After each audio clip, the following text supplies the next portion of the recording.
welcome to Hopcast. Thanks for coming back, everybody. I'm Brad Chmielewski, My name is Ken Hunnemeder. and it's Oktoberfest season. It certainly is. Even our buddy Steve Wyatt is celebrating. That's right. So I think we should celebrate. We're at his house too, your house. Major shout out to Steve. He's out in Munich right now, drinking by the liter, many liters. Yeah, we can't do liters. We don't have enough beer. No. And we want to get more than one episode done Yeah. today, so we're gonna stick to just our regular 12-ounce samples, split amongst the three of us. We've got a couple beers from the Midwest. We're gonna do the Afterburner from Metropolitan here in Chicago, and I know a favorite of many, Staghorn from New Glarus. Should we start with the Staghorn? Yeah, let's do it. Let's do that. All right. So up to New Glarus, Wisconsin only, Staghorn Octoberfest.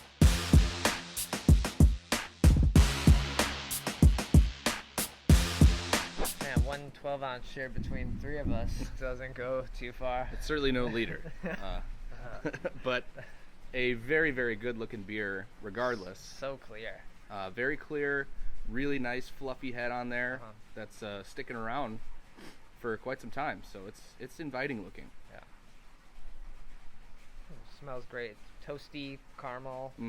Exactly, right on point. Very traditional. Has a nice, just like real grainy type of aroma. Yeah. Not really about the hops on this one. Cheers. Let's do it.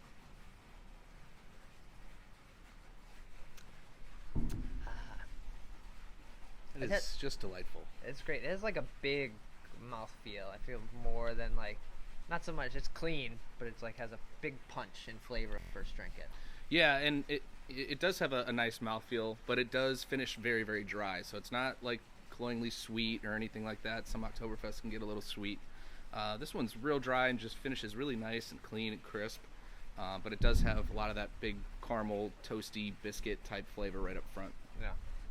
Do you prefer the ones that usually end dry versus the sweet ones? Yeah, most of the time, and that goes across the board for a lot of different styles for me. But yeah, absolutely for Oktoberfest. And yeah, this is from New Glarus. You got to go up to Wisconsin to get it. Only comes out once a year too. Yeah, those guys are only selling beer in one state, and they're selling like I can't remember what the number of the barrels. I think it's around like 400 or 500 barrels, 100,000 barrels. Okay. A year, and they're doing that all in one state. They're stupid. It's crazy. It's awesome. They have the number 2 selling beer in the state behind Miller Lite with Spotted Cow, which is incredible. Right. They outsell all the other beers over there. So they're doing some good stuff. It's a beautiful brewery. If you haven't been to, it's a nice place to visit. Still haven't been to the new one. I've only been to the old one. It's not even new anymore. Yeah, like, right. What, 6 years? 6 years? It's been chugging along for a little while, but you can make a nice little road trip out of it. It sits in a Swiss town, so the town is very, you feel like you're in an old historic Switzerland. Right. They have a lot of cool restaurants and places to drink, pubs. It's a fun time. Nice. It's always nice when we can get our hands on some New Glarus. I think the last time we had it on the show, Mikey T joined us, and he brought back some stuff. Shout out Mikey T. Shout out. So yeah, I mean, another winner. They put out some great beers, and especially lagers. I think they do lagers very well up there. So this is no exception. This is a great beer. Yeah, I wish we had a liter and a boot. Yeah. No, we just need those steins, right? Yeah. We don't need a boot. I think I have some. Oh. Might have to turn this into a party later. Well, yeah, let's take this last sip and then do some Afterburner. All right.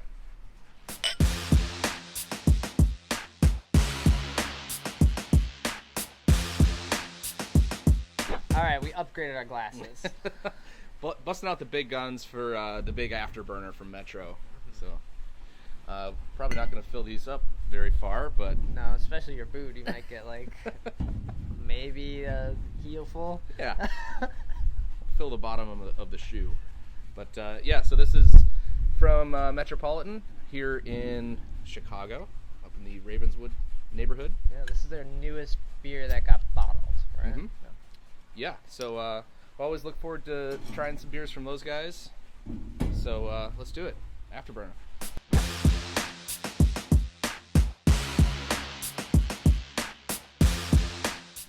darker beer than the Afterburner. Is darker, a lot darker than the New Glarus one. Yeah, it also in that Stein specifically, I think, is having a lot to do with it. Well, the glass is like crazy thick. Right. So it looks a little bit different. Just gonna pour a little bit out. Take a look. Just a little darker. Yeah, a little touch darker, but Pretty that much, looks very dark in yeah. there. And probably just as clear too as the New Glarus beer. They did a great job with that. Yeah.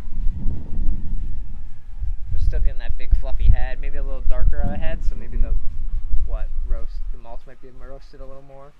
And these, the aroma on this is really very, very toasty and biscuity. Mm-hmm. So it smells really, really nice. It's an inviting smell. It's like fresh baked bread. Mm-hmm. Almost just warms you up smelling it. Yeah, I mean, it's a little brisk here on a September day in Chicago. So this is the type of beer you want to be drinking right about now. Well, cheers.